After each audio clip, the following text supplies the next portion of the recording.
主仆四人，本是患难与共，现在突然出现个我，是不是我影响你们生活了？你是说她们姐妹俩？青子，你放心，她们俩本来就那样，刀子嘴豆腐心，相处久了，她们会喜欢你的。相处久了，你打算我们5个人一辈子在一起吗？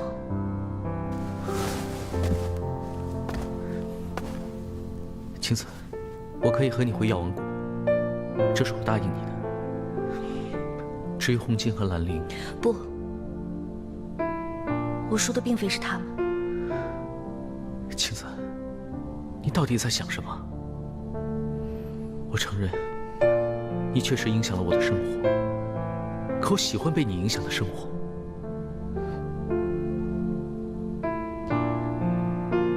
任姐，你说神仙真的是逍遥快活、无忧无虑的吗？我不是神仙，没有办法回答你。为什么人世间有这么多的牵绊呢？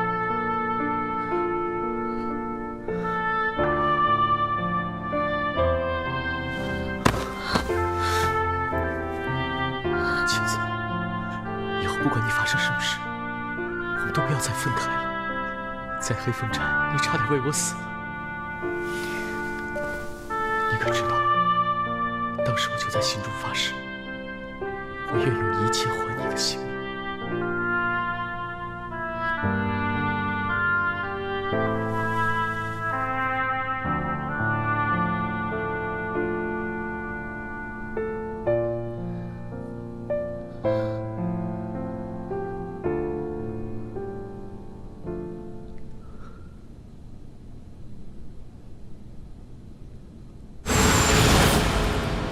你爹他还没有死。我爹在哪儿？就在你的面前。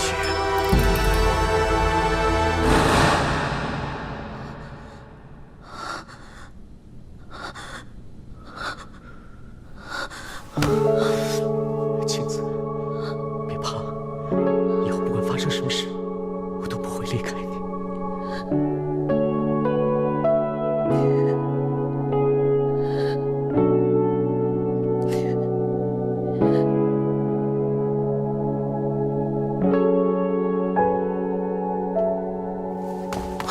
墨雨，墨雨，怎么了？墨雨，你有没有看到青子？啊？他昨天没有跟你在一起吗？青子不见了。啊？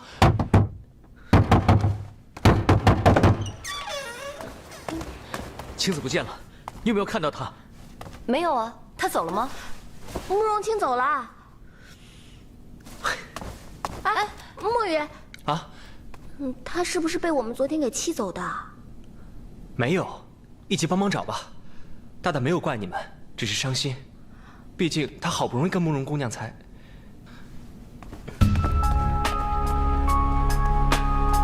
青子，青子，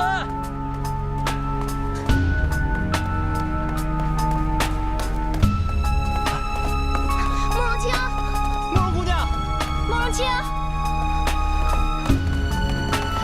慕容姑娘，道长，你可曾见到昨日那位身体虚弱的姑娘？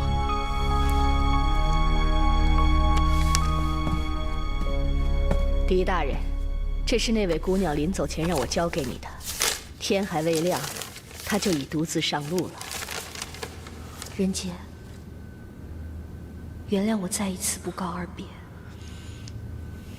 你我曾经约定过，不必再问为什么。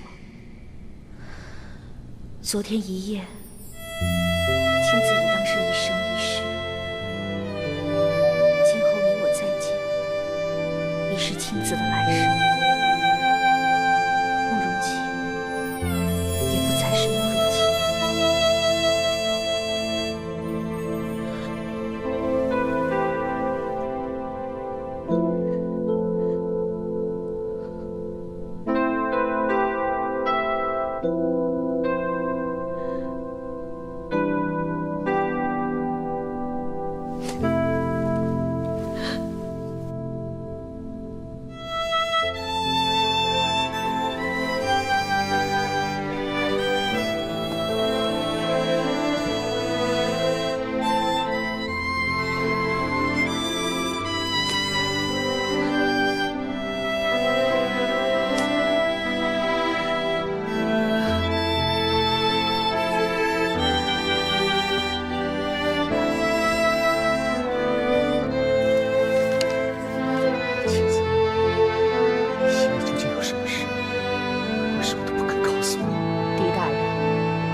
切都是尘缘，人有生老病死，尘缘自也有起有灭，道法自然，狄大人莫要太过执着。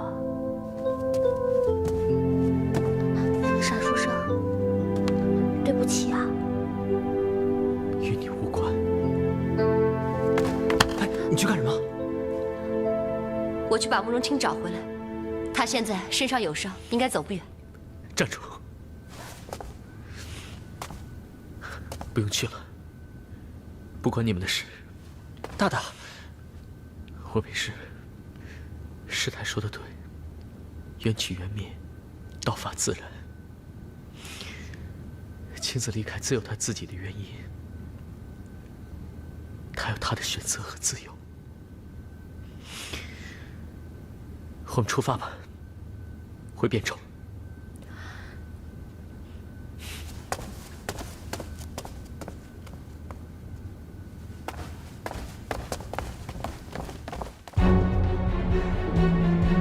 自古以来，道家讲究的便是冲虚恬淡、清净无为。但矛盾的是，在这背后燃烧的，却是得道成仙、永生不灭的欲念，且前赴后继，愈演愈烈。白日飞升被道家视为修真的最高境界。据说一位叫玄瑜的道姑，曾助人飞升成功，一时被传为佳话。可即便现实中有人见到，也很有可能是一个阴谋。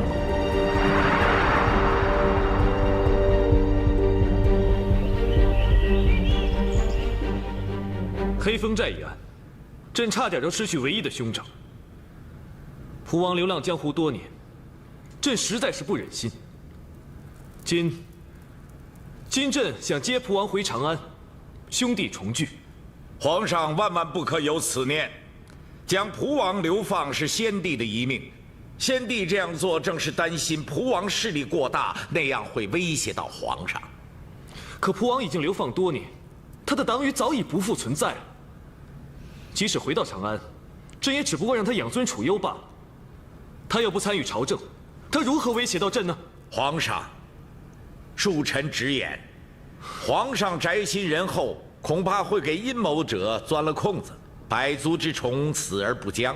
蒲王虽然在外，但只要回到长安就是危险。即使蒲王没有反意，也要谨防别有用心的小人将其利用。只因为他是先帝和长孙皇后之子，皇上的亲兄长。陛下，长孙大人此话不假，祸患常基于忽微，吾皇应防微杜渐。楚大人，皇上素以仁孝治理天下，如何为君？用你来教吗？李府，你个小巧中书舍人，竟敢如此对老夫说话！你懂什么君王之道？遂良，不必跟这种别有用心的小人计较。皇上，总之万万不可接蒲王回长安。皇上，好了，不要再说了，此事再议吧。礼部尚书许敬宗奏请，后宫武昭仪为陛下诞下皇子，应予以拔擢。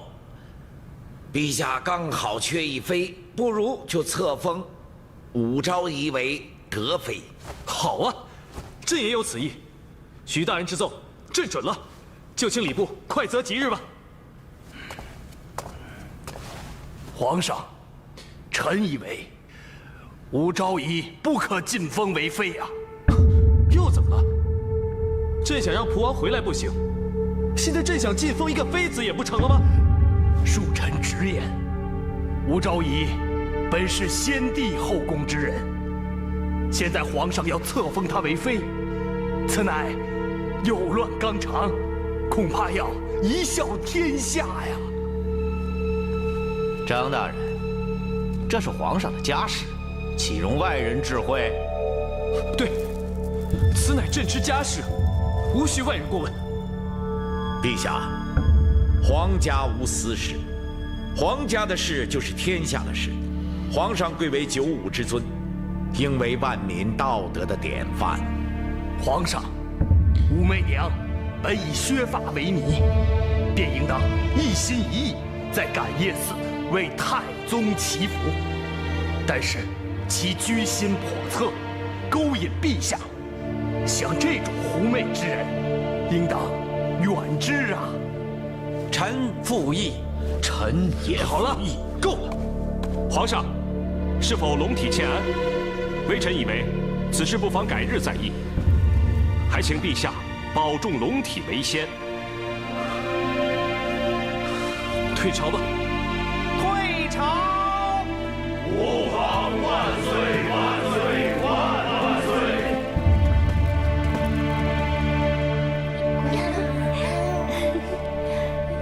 真乖。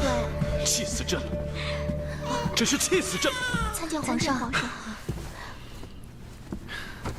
好，先下去吧。皇上，何事惹皇上不快？不如叫媚娘替皇上分忧解难。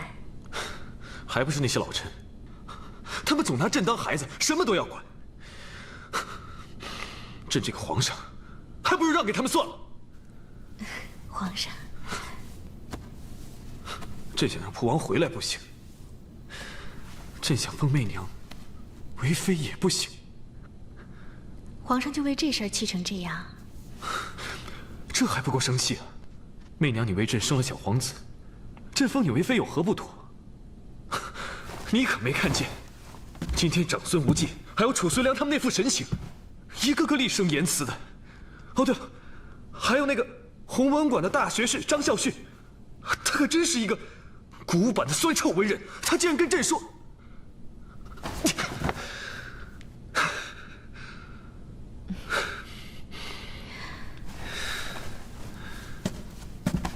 媚娘不讨这个封号，媚娘只要能跟皇上在一起，就已经幸福知足了。千万不要因为媚娘而影响了你和群臣的关系。媚娘，你说的都是真的，你不怨朕？媚娘怎么会怨你呢？皇上记得5年之情，能接媚娘回宫，又让媚娘生下小皇子，媚娘已经感激不尽了。皇上，老奴此时来是否？你进都进来了，有什么事快说吧。皇上，王皇后和萧淑妃在昭仪寝宫外，请求面见皇上。王府，又是你告诉他们朕在哪里？哎呦，皇上，就算老奴不说，2位娘娘也知道。您下了朝，不在甘露殿，就在这儿，还能去哪儿啊？那就让他们走，朕不想见他们。皇上，还是见见吧，毕竟是皇后，还有淑妃。嘿，朕见他们干什么呀？这2个女人，天天吵架，见面就告状，朕一看见他们就头疼。啊，还有今天在朝堂之上，他们的父亲兄长，都站出来反对朕封你为妃，你还替他们说话呢。可是皇上，素洁出事了，你快去看看她吧。素洁要是有个3长2短，我这个当娘的我也不活了。肃靖皇上怎么了？还不是皇后，她那个养子燕王珠，非要跟素洁比试射箭，结果包藏祸心，不慎猎物，射我皇儿。陛下，钟儿并非有意要射素洁，是钟儿发箭时，素洁她自己跑过去的。皇上，你快听，他说的这是什么话呀？素洁怎么会自己跑过去？她难道不知道箭会伤人吗？我怎么知道她为什么跑过去？没准是你们的苦肉计。你好了，你们别吵了。肃靖皇上到底伤在哪儿了？重不重？皇上，那支箭结结实实的射在他的右臂上，血流不止，那只膀子估计是要废了。皇上，刚才御医在给素洁上药的时候，他还哭喊着要见父皇。皇上，你快去看看素洁吧。百家淑妃宫。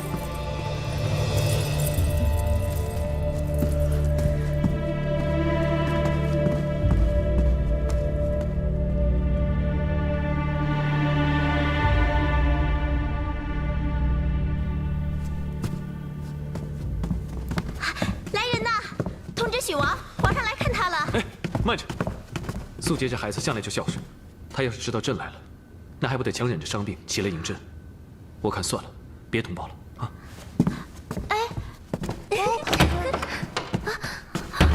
看你这回还往哪里跑？素洁，父王，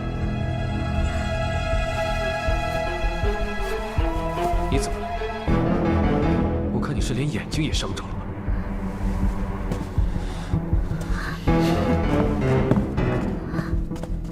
素洁。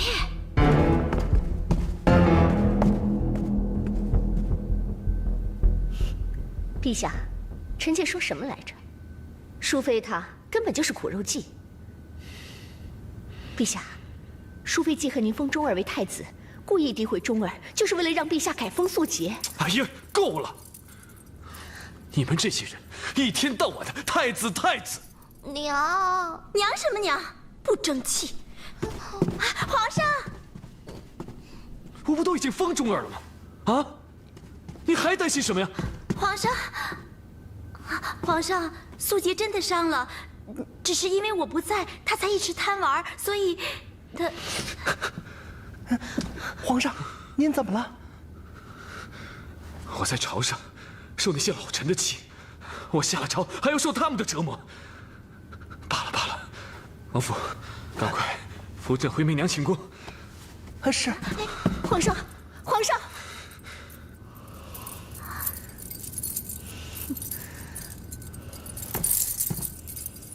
你这个贱妇，胆敢诬陷我的钟儿，现在被皇上厌烦，真是罪有应得。皇后，你又好到哪里去了吗？你把武媚娘这只狐狸精接入宫，就好像搬起一块大石头，砸了自己的脚。皇后，你疼不疼啊？你，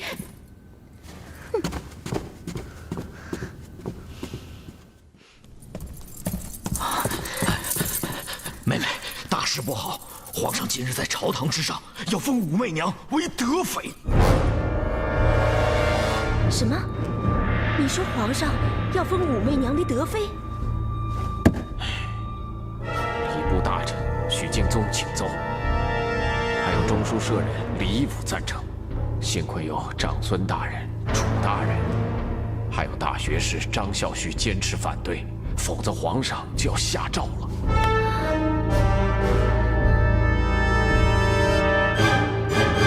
妹妹，你现在的对手不是萧淑妃，而是武媚娘。武媚娘为皇上生了个皇子，皇上宠爱武媚娘，今天要封她为德妃，说不定哪天就要封她的儿子为太子啊！启禀娘娘，这是三清观派人送过来的。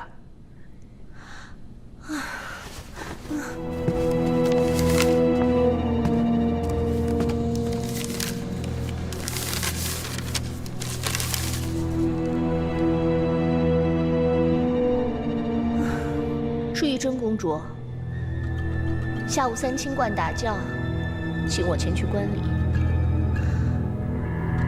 正好，我想求支签，这到底是祸是福？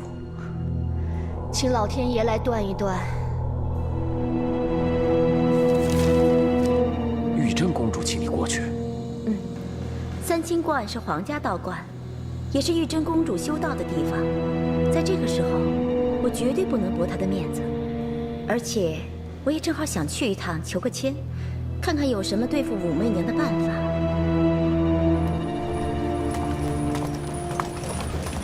皇后娘娘。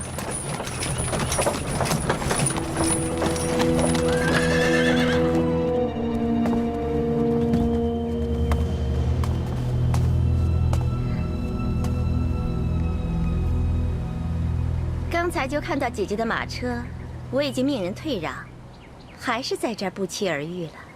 妹妹可是留不成皇上，来道观散心呢。哼，姐姐难道不是吗？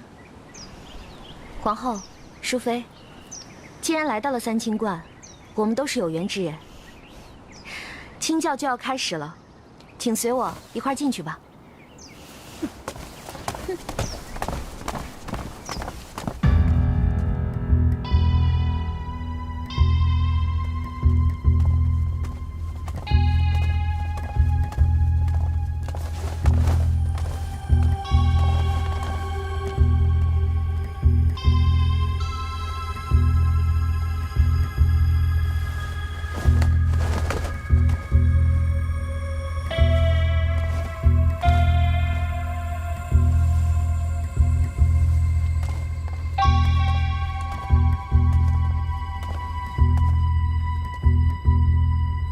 公主，我想求一签。本宫也要求一签。也好，我倒要看看我跟姐姐的命谁好。看来两位有心事啊。金兄，拿2个签筒过来。是。请。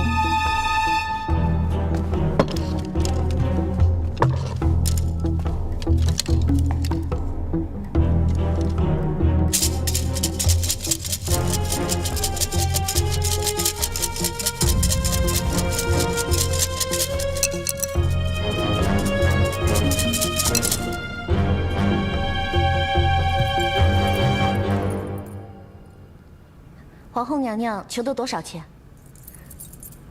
？17签。淑妃娘娘，你的呢？17签。看来玉珍说的没有错，两位娘娘果然是有缘之人。金修，把17签的签文找来。哎。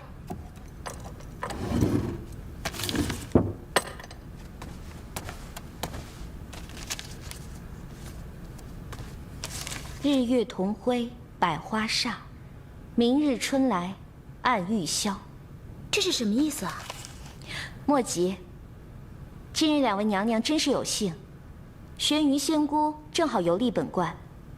玄云仙姑法力高深，解签甚灵。既然两位娘娘抽到同一个签文，不妨我们一同去找她解签。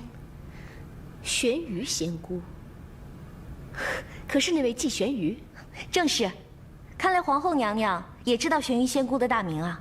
哼，那个季玄鱼在并州助人白日飞升，整个大唐都知道了，有什么好奇怪？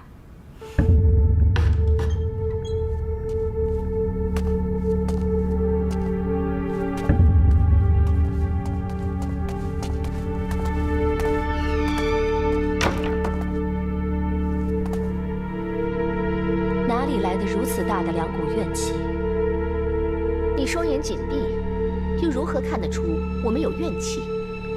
怨气存于人心，不是用眼睛看的。季玄于参见皇后、淑妃娘娘。你竟然知道我们的身份？玄于当然知道，不过这身份已经岌岌可危了。大胆道姑，竟然敢出此妄言！仙家不打诳语，从不妄言。水无常态，人无常事，这是颠扑不灭的道理。否则，二位娘娘也不必来找玄鱼了。你这话是什么意思？玄鱼知道二位娘娘同求了一支签，不妨将签文说来听听，一切便将明白了。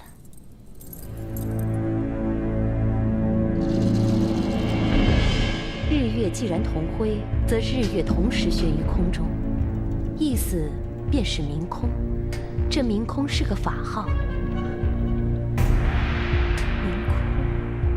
明空是武媚娘在感应4时的法号。正是这个明空，现在很得圣宠。它的出现让后宫众人颜色尽失，当然也包括皇后和淑妃娘娘。因此，便是日月同辉，百花煞。那明日春来暗玉箫呢？明日春来，则是百花齐放，明空便已不再当道。这么说，武媚娘也有失宠的一天，但要有一个条件。什么条件？这条件便在最后的3个字之中。既然是暗玉箫，便是按住玉箫上之一孔，拆解开来是玉字少一点，也就是王字。因此，条件便有了，就是要王箫合作，也就是让皇后和淑妃娘娘合作。你让本宫和淑妃合作，这是天意。二位同来3清观，又同求一支签，最重要的是，共同面对一位敌人。笑话！我萧淑妃怎么可能跟他合作？你以为本宫就愿意与你合作吗？若不是你引武媚娘进宫，怎么会有今天的局面？本宫引武媚娘进宫，还不是因为你？你独占皇上，自以为就了不起了吗？本是同根生，相煎何太急。哼，本宫贵为皇后，而她只是一个妃子，本宫怎么会跟她同根生呢？你，两位娘娘都是皇上的女人，都依赖于皇上。若是皇上有什么事，想必你们争出一个胜负输赢也毫无意义了。什么？你说皇上会有事？两位娘娘有所不知，那武媚娘原是修行500年的狐狸精，幻化成美貌女子迷惑皇上。若是再不将其收服，皇上性命堪忧，大唐社稷堪忧。实不相瞒，宣瑜也正是因为此事，才来到长安的。难怪，那武媚娘在尼姑庵落了范，还能将皇上迷住。还有，她那对媚眼，现在看来，分明就是一对狐狸眼嘛。所以，皇后和淑妃娘娘要一同齐心协力，才可度过此危机之关头。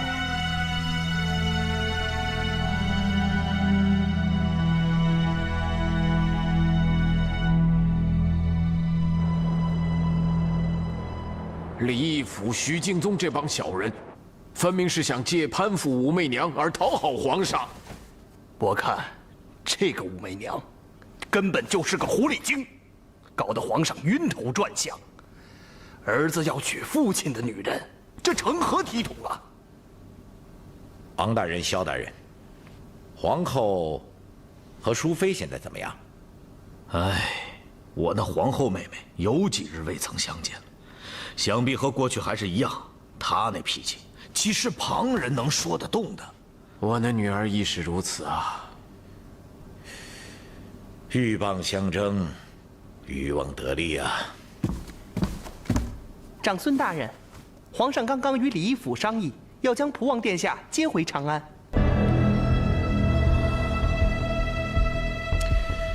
李义府这个奸佞小人，皇上现在何处？在甘露殿。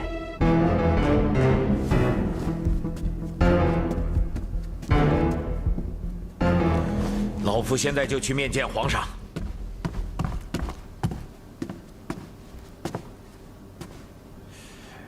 张大人，武媚娘现在是昭仪，言辞上你要收敛一点，免得招来杀身之祸。长孙大人，请放心吧。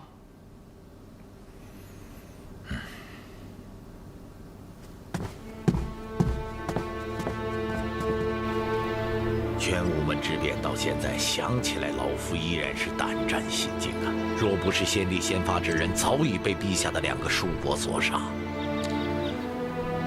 皇族争斗历来有之，陛下绝不可掉以轻心呐！舅父，你总是为那些陈年旧事所困，所以想的太多了。那玄武门之变，正值天下初定，各方权势尚未稳固。所以皇族内部之争才不可避免，而现在呢，已是我大唐盛世，天下太平了。试问那蒲王，又为何会违背先帝遗命而有不轨之心呢？陛下，自古以来，皇室争斗并非因为治世或乱世而发生，只因为那高高在上的皇权代表着无限的权力和荣耀。陛下。有机会得到他的人，谁会不为死而动心？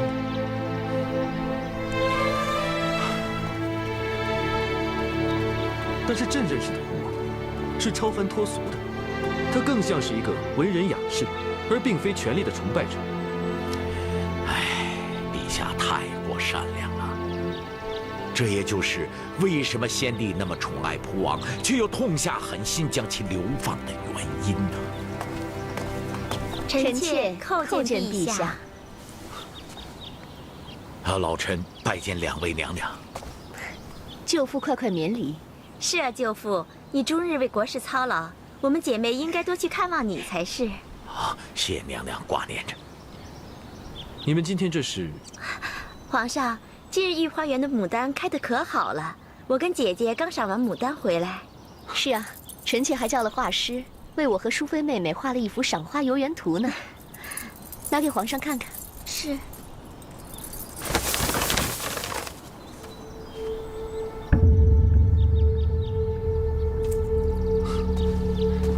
三清观季玄于参见皇上，长孙大人。仙姑免礼。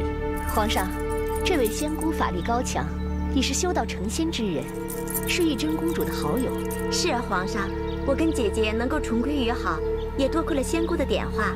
想想过去，都是我为人做事太过张扬，惹得姐姐不开心了。妹妹无需把责任都揽在自己身上，是我嫉妒心太重，才致彼此不和。现在想想，也为陛下添了不少烦恼。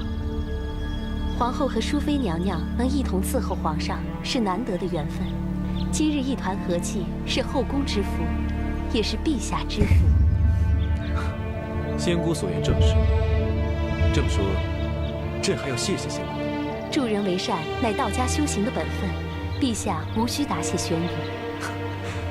既然如此，仙姑就留在宫中吧，还可以陪皇后还有淑妃多待几日。谢皇上。长孙大人，玄瑜看您的脸色，恐怕今日府上会有无妄之灾，大人还是小心为是。啊，竟有此事！陛下，舅父大人，这位仙姑法力高强，可以预知祸福，不可不信。是啊，舅父大人，还是有所防范为好。仙姑能让皇后和淑妃重归于好，的确非同一般。但无忌府上向来一团和睦，且又管理严格，会有什么无妄之灾呢？长孙大人，命中所定之事，从不以世俗常理而论，否则仙人也不会说“道可道，非常道”。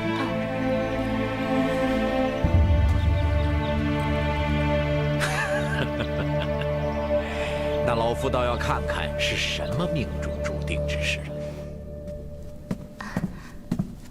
老爷回来了。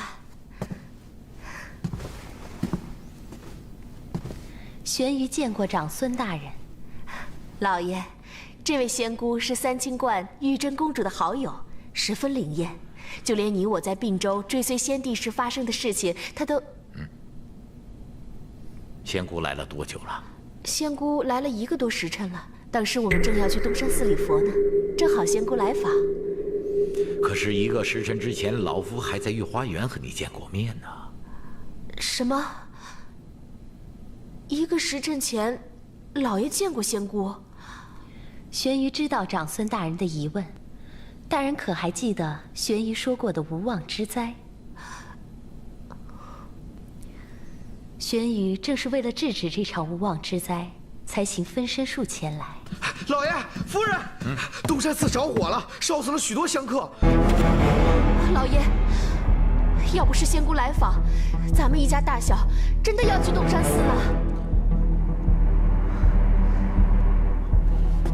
老夫谢过仙姑救我一家人之恩，那请书房一坐。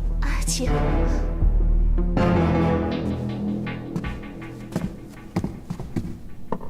老夫是个直接的人，从来不拐弯抹角，也请仙姑凡事直言相告。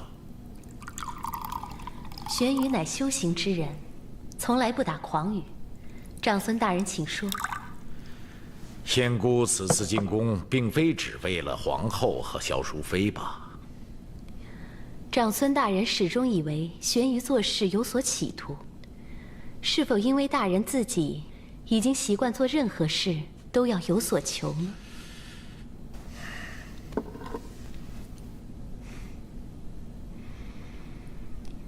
长孙大人，不瞒您说，玄瑜在并州五峰山修道之时，见东方有妖气冲天，算来此妖就在长安皇宫之中。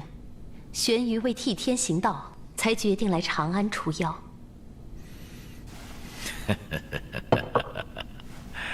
仙姑除妖的确是替天行道，但是否有其事，就另当别论喽。长孙大人也许比玄瑜更清楚，现在小人当道，蛊惑皇上，朝堂安危关乎百姓福祉，玄瑜不可坐视不理。我已算过，今晚的妖孽便会出来行凶，正是抓他的好时机。玄瑜会在太极宫归真观内做法，大人要是不信，可以亲自来看。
这是什么？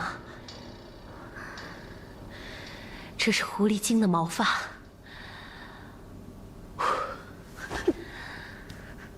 刚刚狐妖在弘文馆杀死了张大人，玄瑜刚才灵魂出窍，就是去弘文馆抓他。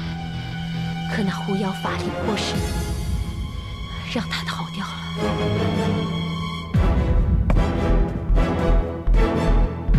什么？你说张大人已经死了？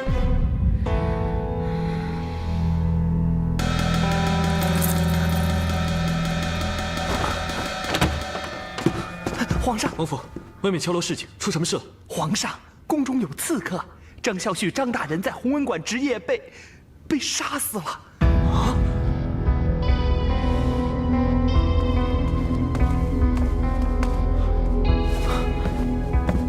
参见陛下，参见陛下，参见陛下，参见陛下。都起来吧。舅父，你怎么也在这儿？老臣也正是听说此事，才特意赶过来的。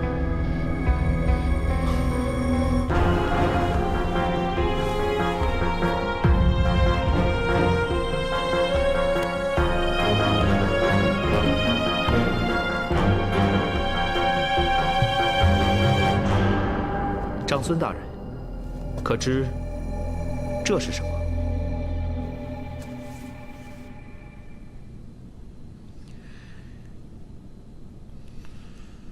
这应该是张大人的笔记。哦，对，张大人曾经说要给陛下写一篇进言，应该就是这些。这究竟怎么回事？你们俩把情况说一说。是，当时我们听见张大人在里面一声惊呼。这么说，那武媚娘果然是狐妖所变。仙姑，那我们要不要去告诉皇上，让他赶快离开那个女人？不行，皇上受那狐妖迷惑已久，不会轻易相信你们。那怎么办？两位娘娘放心，魔高一尺，道高一丈，玄瑜自有办法让他现出原形。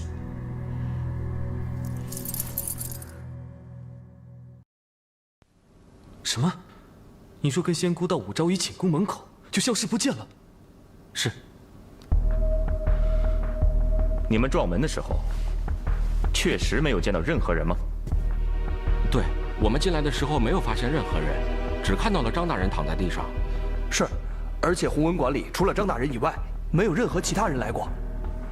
门是被张大人从里面反锁的，窗户也是从里面反锁的，也没有撬动的痕迹。这就奇怪了，凶手是怎么进来的，又怎么跑出去的？还有这些碎纸和胡毛，守卫在张大人大喊的时候就立刻赶进来，在这么短的时间内，要布置这么一个复杂的现场，根本就不可能。难道真的是狐妖作怪不成？长孙大人，下官以为不可相信这些无稽之谈。皇上，还是把这个案子交给我们大理寺来办吧。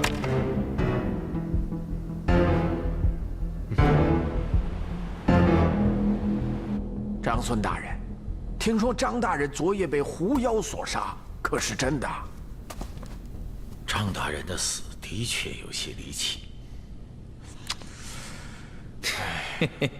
张大人平时说话不留情面，说不定得罪了什么人，被人报复也不奇怪。李义府，你最好收敛一点。皇上驾到！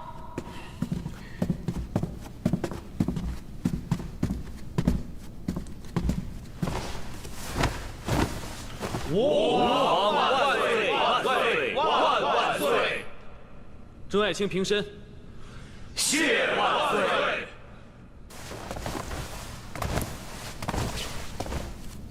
申大人，案情有何进展？禀告陛下，仵作已经验过尸，张大人脖颈上的伤口的确是致死原因。伤口上虽然有4个连在一起的尖痕，但仍无法判断到底是人为所致，还是被畜兽咬死。陛下，臣听闻张大人是被狐妖所杀。陛下，这世上并无什么妖怪，一定是凶手用了什么特别的手段。陛下，可臣听说昨晚的情形十分诡异，凡人根本做不到。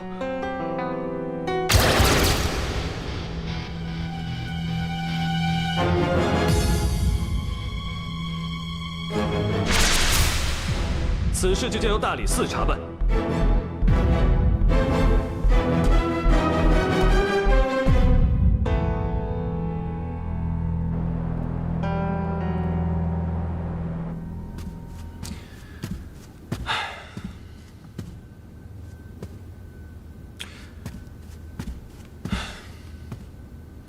王府，皇上，您说这张大人究竟是怎么死的？皇上，您就别为难奴才了。这大理寺都查不出个一二，奴才怎么能知道呢？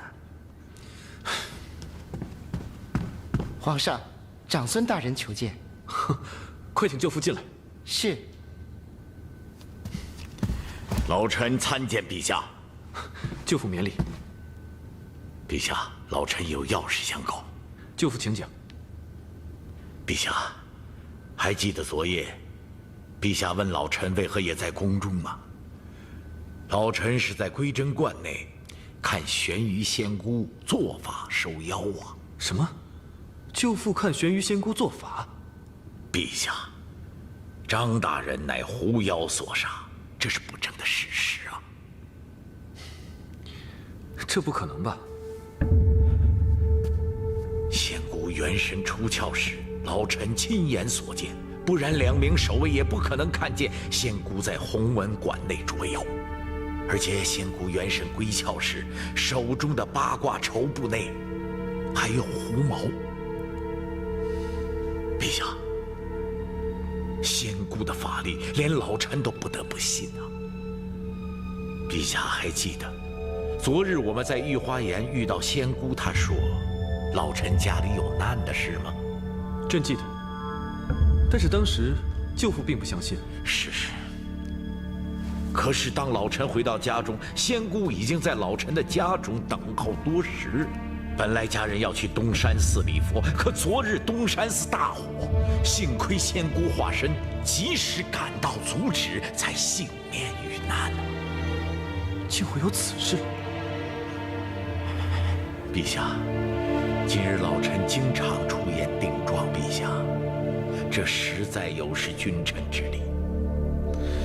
老臣以为自己一心为公，心有社稷，担君之忧，就能像前朝魏征一样犯言直谏。幸亏有仙姑点拨，老臣才有所醒悟。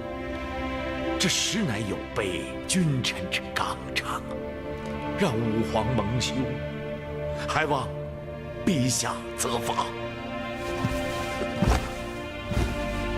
哎呀，舅父，快，舅父请起。舅父，你这是说的哪里话呀？朕处处还要舅父协助呢。陛下，千万不能让狐妖再在宫中作祟了。那这妖孽今在何处呢？那妖孽就在陛下枕边。仙姑，妖孽为何会在朕的枕边？陛下，那狐狸精就是武媚娘。不可能，媚娘一直温柔善良，又为朕生下小皇子，她怎么可能是狐妖呢？皇上，昨夜张大人之死，您是亲眼所见。玄鱼捉妖追至昭仪寝宫，却见那狐妖已经变回人形，就躺在皇上身边。为了皇上的安全，玄鱼才没有轻举妄动。不可能，不可能的！媚娘昨晚一直睡在朕的身边，一直睡得很香啊。皇上想想，昨晚昭仪寝宫可有什么异样？昨晚确实有些异样，似乎一直有人在敲门，但开了门什么都没有，而且朕一直辗转难眠，而媚娘她……昭仪她却安睡如初，是吗，皇上？皇上，武昭仪只不过是狐妖所借助的肉身，玄鱼可以元神出窍，狐妖亦可以脱离肉身跑出去杀人。昨晚的敲门声，很可能便是狐妖作怪。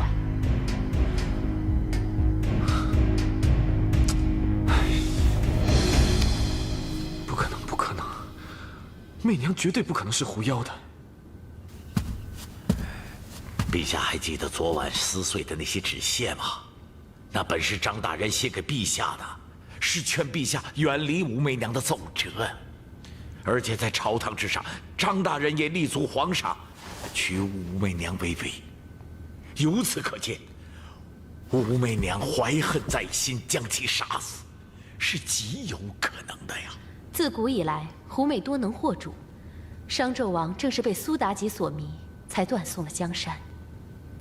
现如今，这妖孽已经在朝中笼络了一派势力，皇上应及时斩草除根，不能再让贤臣枉死。够了，够了！你们口口声声说媚娘是妖狐，那证据呢？皇上若是不信，玄鱼可以让武媚娘现出原形。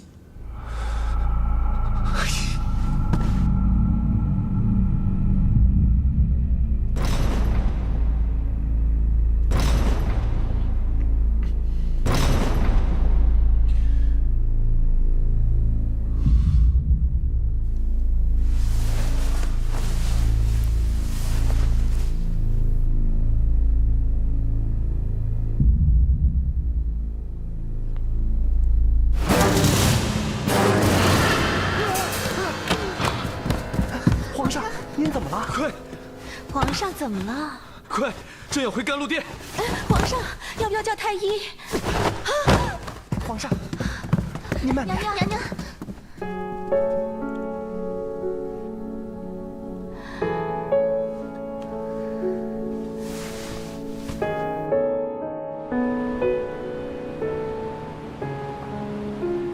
严大人，你可知道你来的正是时候？这瓶玉丹春，人杰想了1年了。今日得到，正愁少人对眼。怎么，难道你信不过我们姐妹的酒量吗？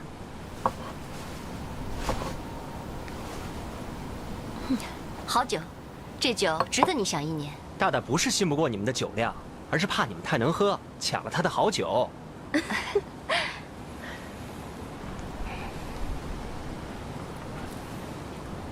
严大人，您此次前来，不仅仅是为了看任杰这位故友吧？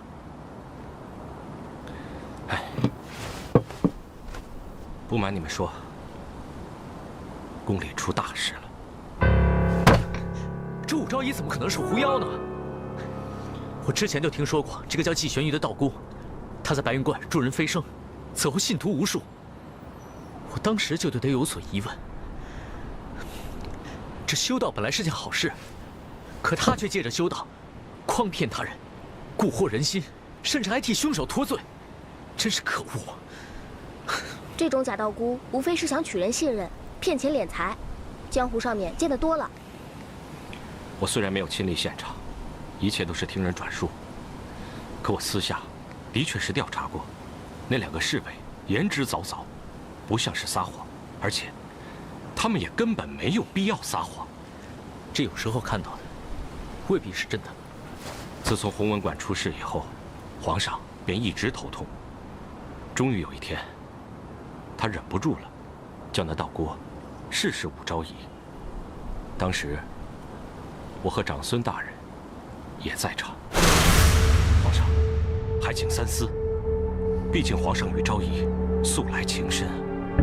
严大人，难道你是怕了武昭仪这个狐妖不成？若是玄羽无法让狐妖现身，皇上可将玄羽赶出宫去，继续宠爱昭仪。王福，去请媚娘出来。是。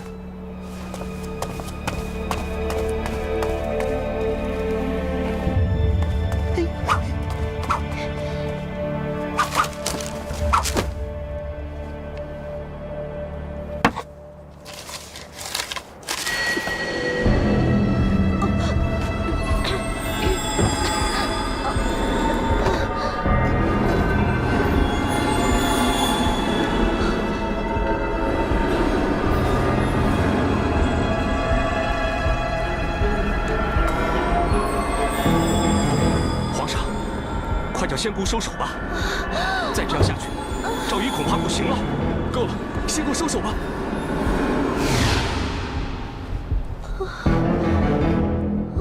王福，即日起，命人将媚娘锁入寝宫，不准出来。是。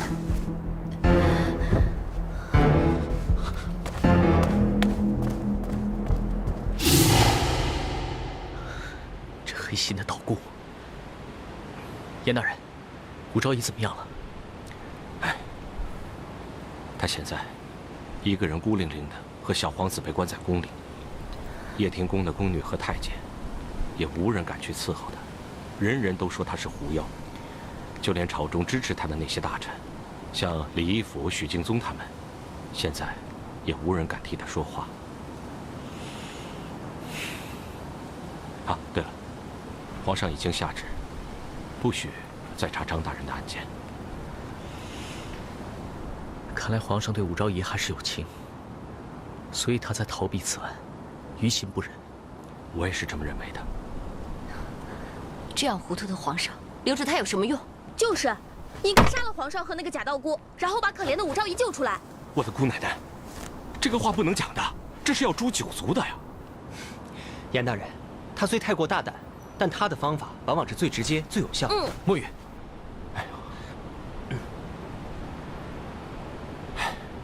任杰，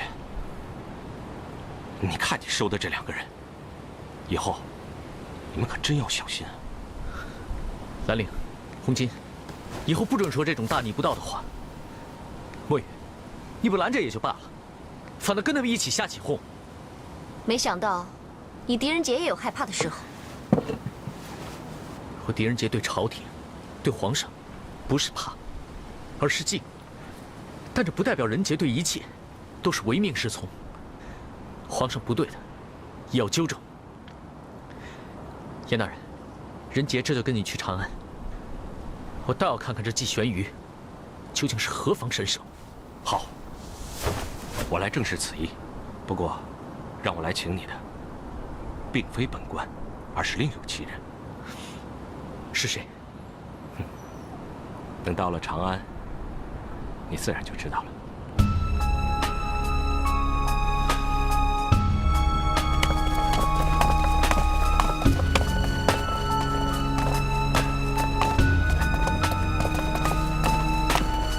臣严立本参见皇上。皇上，狄仁杰已到。狄仁杰参见皇上。墨雨参见皇上。兰陵、红巾参见皇上。都起来吧。谢皇上。狄仁杰，看来你在汴州生活的不错嘛。原来只有墨雨鞍前马后，现在又多了2位美女。回皇上，他们是仁杰的朋友。皇上，请放心，他们随仁杰出生入死，绝对信得过，是仁杰不可或缺的得力助手。狄仁杰，最近宫中怪事连连，想必严大人已经告诉你了。回皇上，仁杰已经明白了，请恕仁杰直言，这世上根本没有什么狐妖，只不过是那个仙姑在背后兴风作浪罢了。可是张大人离奇死在弘文馆内，门窗紧闭，现场又是那般恐怖。还有，朕亲眼看到仙姑用照妖镜令媚娘现形。但皇上心中还是有所疑问，否则就不会找仁杰到长安了。朕心中是有疑问，可不涉与媚娘的感情啊。仁杰明白。皇上，仁杰和武昭仪在感业寺相见，虽然交往不多，但能看出来武昭仪对您那一片真心。皇上，微臣也是这么认为的。那武昭仪不过是个弱女子，却3番几次被命运捉弄，真是可怜。皇上，后宫的争斗甚为险恶，而且一般都牵扯到朝中的各方势力，里面的关系其实是错综复杂，真相究竟如何，还需仔细的查证。此事厉害，朕自然清楚。狄仁杰，感业寺和黑风寨2宗大案，你都见有奇功，可见你能力非凡。朕这次命你潜入后宫，彻查张大人被杀一案。不过你千万不能暴露身份。此事牵连皇后、淑妃，还有长孙大人，朕不想让他们知道。可是皇上，后宫并非是人人都可以进去的，仁杰又不能暴露身份，这次查案恐怕真的有点困难。狄仁杰，你的这些顾虑，朕早就替你考虑清楚了，只是不知道你又多带了2个人。王府，皇上，这事还能安排吗？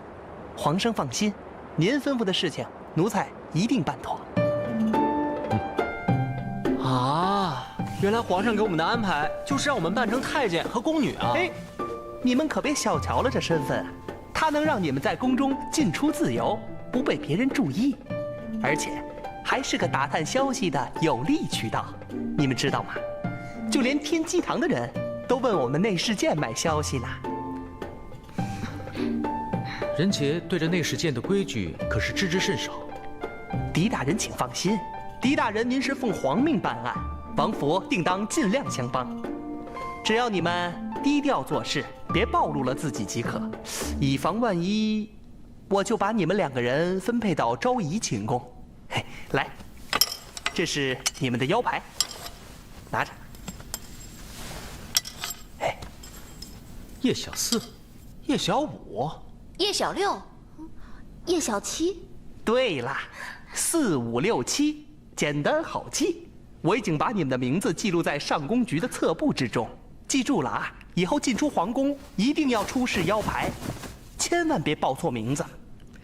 是，请公公放心。嗯。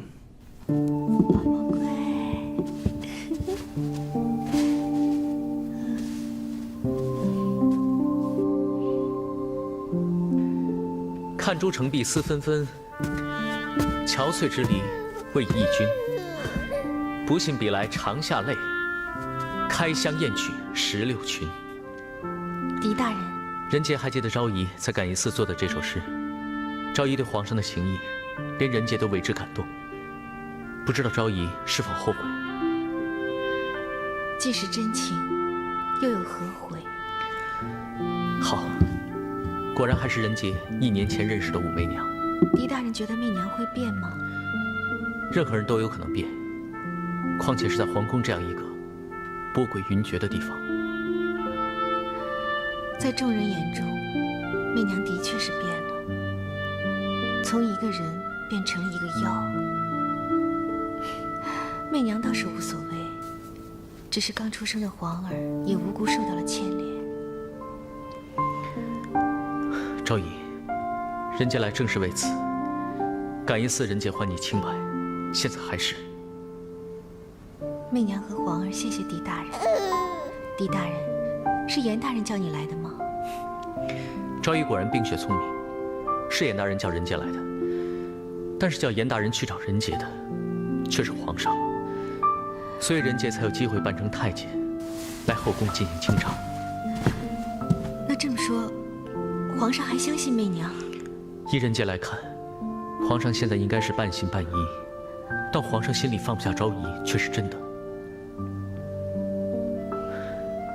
昭仪，请放心，人杰知道后宫的规矩，为了避免皇上以后起疑心，人杰只负责送饭打扫，不会给昭仪添麻烦的。至于随风侍寝一事，人杰有2个朋友可以帮忙。小六、小七，你们进来吧。小六、小七，参见昭仪，参见昭仪。快起来，真是难为你们了。媚娘知道2位并非宫女，在媚娘危难之时前来帮助，媚娘真是感激不尽。以后这些虚礼都免了吧。哎呀，都是傻书生啦！说什么让我们在宫里说话一定要小心点，还说如果出什么差错就会掉脑袋。就是，要我说，都是狄仁杰太谨慎了。你看，昭仪一点架子都没有，我们又干嘛装模作样的在这端着呢？是不是？就是。哎，怎么最后都怪在我身上了？狄大人说的没错，皇宫确实不比其他地方，2位还是小心谨慎的好。不过在媚娘这里可以除外。在这里除外就好啦。哎，昭仪要小心啊，这2个姑娘可不是寻常的姑娘，这样让她们随便起来，那可真不得安宁。狄大人言重了，媚娘倒觉得轻松自在也是一种乐趣，尤其在眼下这种时候，尤为难得。昭仪如此气度，困在这皇宫里，实在是委屈你了。这要是以前啊，我一定拉着你去做女飞贼。女飞贼？是啊。对，他们俩以前是女飞贼，所以自然觉得做女飞贼就非比寻常。喂，傻书生，女飞贼怎么了？我们那是闯荡江湖，劫富济贫，那是既潇洒又有义气的。潇洒也好，义气也罢，媚娘最看重的就是真性情。好一句真性情！傻书生，你这次可算是说对了，武昭仪的确是一个值得我们救的人。武昭仪，你的事我们都听说了，那些冤枉你的人就交给我飞鸿金，看我怎么收拾他们。飞鸿金？哦，我叫飞鸿金，不是什么小七。哦，昭仪，我也不是什么小六，我叫飞兰陵，是飞鸿金的姐姐。我们在汴州与狄仁杰不打不相识，这其中的故事我以后慢慢告诉你。原来2位是侠女，媚娘失敬了。啊，哪里啊？我们在宫中啊，还是按照我们自己腰牌上的名字叫好，都要习惯自己的身份，不然早晚会出事。不要忘记皇上说的话，他不想让皇后他们知道这件事。狄大人，那媚娘该如何称呼你呢？昭仪就叫人杰小4吧。小4、小6、小7，那怎么没有小5？昭仪，小5在此。墨雨少侠，小5拜见昭仪。快快请起。昭仪娘娘，我们刚刚来的时候碰见了给您送饭的小太监，小5见饭菜凉了，便去给您热了热，所以来迟了。诸位今日之请，媚娘真的不知该如何报答。昭仪若要报答，就好好照顾自己。昭仪先用膳吧，顺便跟我们讲讲张大人出事那晚昭仪请功的情况。如此说来，那晚令皇上难以入眠的撞门声，却丝毫没有影响到昭仪。不知为何，那几日我睡得特别安稳，什么都不知道。那些事情都是后来宫女告诉我的。那由此可见，昭仪一定是被人下了迷药了。昭仪，你可还记得那段时间每天晚上你都吃些什么？那些日子，媚娘都同皇上一起用膳，并没有吃什么特别的。有一天晚上，皇上又听见了撞门声，然后他大叫从媚娘的寝宫跑了出去。后来媚娘被惊醒，待得媚娘冷静之后，查遍了整个寝宫，想找到一些线索。后来在门缝的边缘发现了一样东西。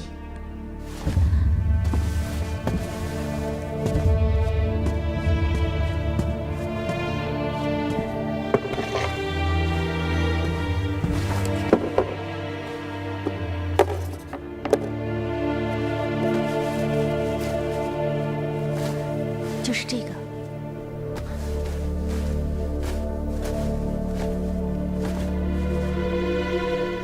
是血。莫非这血迹是留在门框上，被昭仪发现，然后用绢帕擦了下来？正是。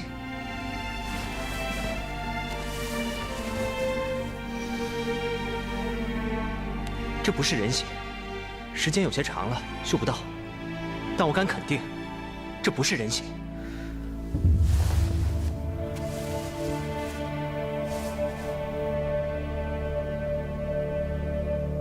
难道这血跟撞门声有关？老奴给昭仪娘娘请安。王公公免礼，这几日谢谢王公公。娘娘言重了，老奴在后宫30年，什么事没见过？有些事情，即便亲眼所见，也未必是真的。我们做奴才的不能多说，皇上让我们做什么，我们就得做什么。王公公，媚娘明白。嘿，王公公匆忙而来，可否有什么事情？嘿，小四啊，我这儿真有份好差事，我这思来想去的，就你最合适，所以我才匆忙赶来。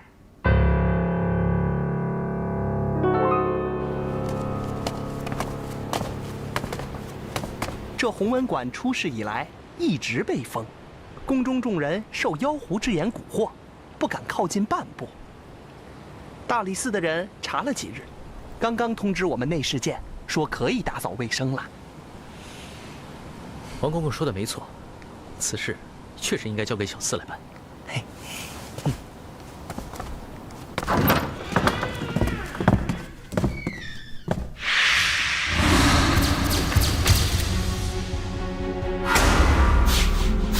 当时进来的每一个人都被眼前的情景给惊呆了。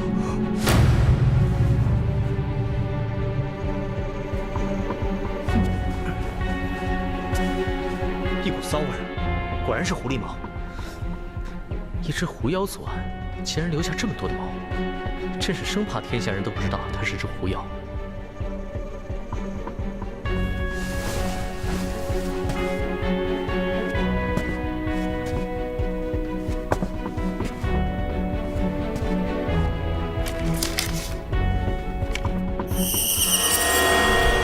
这门和窗丝毫都没有破损的痕迹。守卫也说，当时没有任何人进出，就张大人一个人在里头，而且把门和窗都从里边拴上了。难道凶手会变化无形？变化无形，这听起来倒有几分狐妖的样子。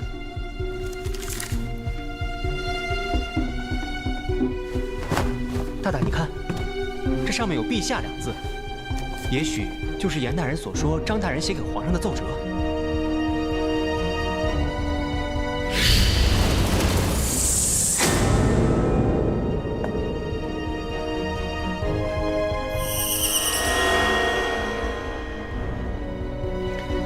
真是奇怪，这里尽是奇怪之处。凶手既然要让大家以为是狐妖作案，一定会有奇怪的摆设。我说的并非是狐妖作案奇怪，那还有什么地方是奇怪的？这书架和书案都在这儿。张大人无论是写字还是查看资料，也都在这边。为什么尸体和所有的碎纸屑，还有狐毛，却都在这一进门的一小块空地上？即便是狐妖作案，也没有必要把尸体和所有东西都移走。真是奇怪。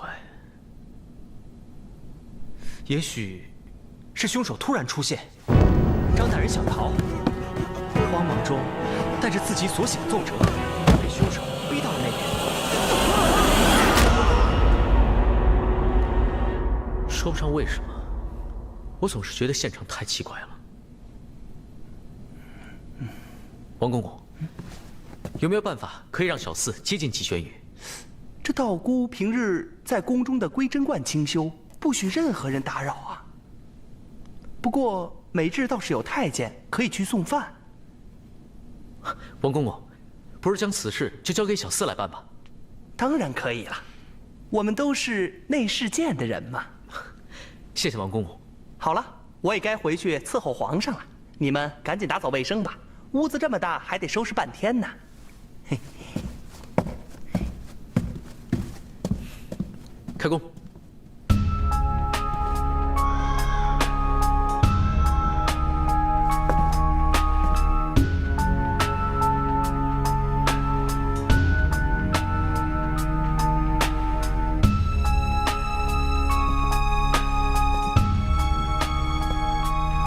谁在外面？那是见太监小四来给仙姑送饭。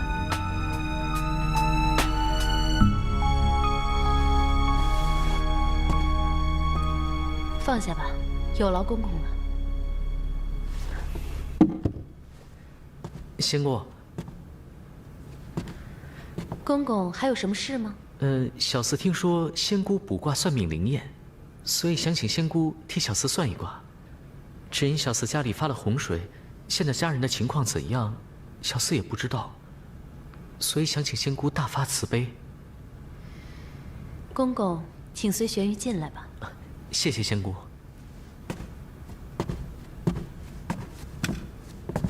公公请坐。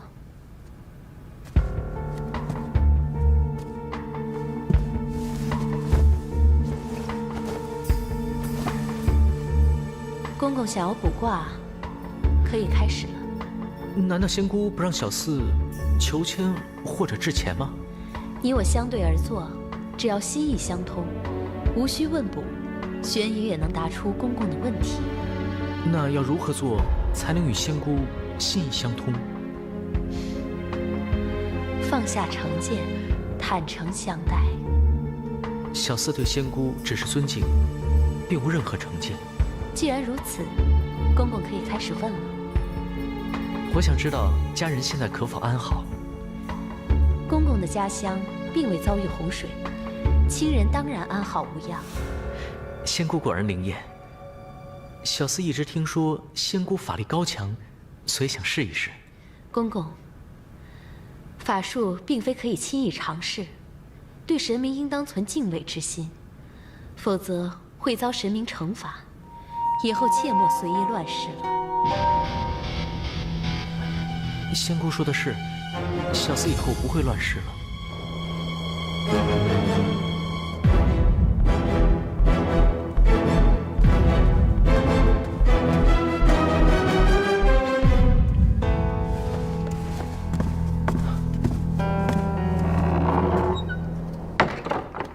严大人，人杰，我听墨雨说你去给那季玄鱼送饭了，那可有看出道姑的破绽？季玄鱼看上去的确像是一个潜心修道之人，可是，一切似乎又没那么简单。他好像可以看穿人心。看穿人心？他对你说了什么？胜就胜在他没有对我直说些什么，只说了一些玄而又玄的话，却给了我一种强烈的感觉。那要如何做才能与仙姑心意相通？放下成见，坦诚相待。公公的家乡并未遭遇洪水，亲人当然安好无恙。仙姑果然厉害。法术并非可以轻易尝试的，对神明当存敬畏之心。以后切莫随意乱使。这季玄玉的背景究竟是什么？他为什么要进到宫中？我曾听闻，他以前在并州，曾助人成功飞升，其余的就一概不知了。这世上任何人都是由父母所生，就算墨雨是个孤儿，也有我的恩人狄之训大人收养。我一直在怀疑，是王皇后和萧淑妃把这个道姑请到宫里来对付武昭仪，而让季玄瑜兴风作浪。可是王皇后和萧淑妃一向不和，他们又突然间联手，以二人的性格来看，此事未必是件简单的事情。大大的意思是，连王皇后和萧淑妃都受那道姑指使。这季玄瑜一定不简单。可他为什么要对付武昭仪呢？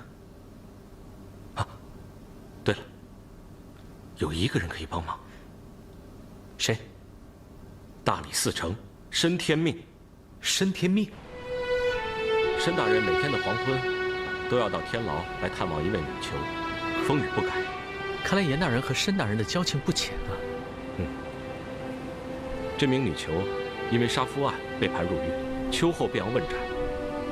申大人曾托我给这个女子画一幅像，这样即使以后人没了，也可以用画像来凭吊。为一个杀害了自己丈夫的女人画像，这背后一定有一段不寻常的故事吧？好，仁杰，申大人还给这画像题了词。这幅画像呢，我已经裱好了，顺便今天带给申大人。人到海水深，不抵相思半。海水上有涯，相思渺无盼。赌像思人，看来这申大人是喜欢上了这个女子。是啊，申大人虽然看起来一丝不苟、教条严谨，但是也是个不折不扣的性情中人。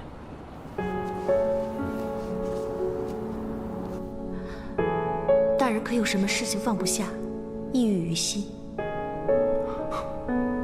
天命的一切都逃不过英英姑娘的慧眼。恕英英直言，虽然大人在大理寺供职多年，阅案无数，但大人始终是个藏不住心事的人。大人的情感太丰富，远远超过大人的理智。可是我从来都是按照理智办案，从没有凭感觉行事，哪怕一次。这也是大人与众不同的地方。发乎情，止乎礼，有自己的坚持，是一件好事。你知道吗？现在我最怕的，就是看见月亮。到了晚上，我甚至都不敢抬头。我害怕看到月亮越来越远，越来越远。大人，英英已是怀有必死之心的人，对人世间已无半点留恋。可是，在生命的尽头，我遇见了大人。英英这才知道，人世间最痛苦的不是绝望，而是绝望之后，老天爷又给了他希望。我恨我自己，为什么要抓你？可是我又偏偏不得不抓你。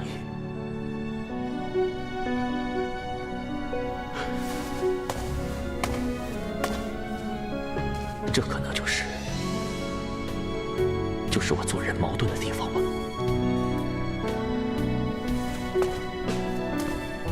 英英，如果我申天命的命能够换你的命，天命在所不辞。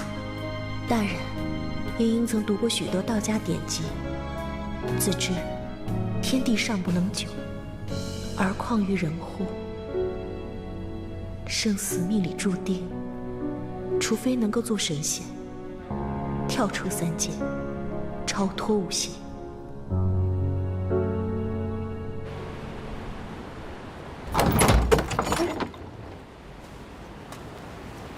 申大人，严大人，申大人，画已经装裱好了，今天我带过来了。多谢大人。不用客气。两位，这就是大理寺丞申天命申大人，在下汴州判佐狄仁杰，这位是人杰的随侍莫雨。莫雨见过申大人。你就是汴州判佐狄仁杰？那为什么如此打扮？我们这身打扮，是为了混进皇宫查案。申大人，现在我们已是掖庭宫的小太监、小五和小四。想必又是严大人的主意吧？哎，我在朝堂上不能言，朝堂下我又查不得，只有另请高明了。人杰知道申大人不相信狐妖杀人之说，只杀于此案涉及后宫诸人而投鼠忌器。既然如此，申大人就把这件事交给人杰来办吧。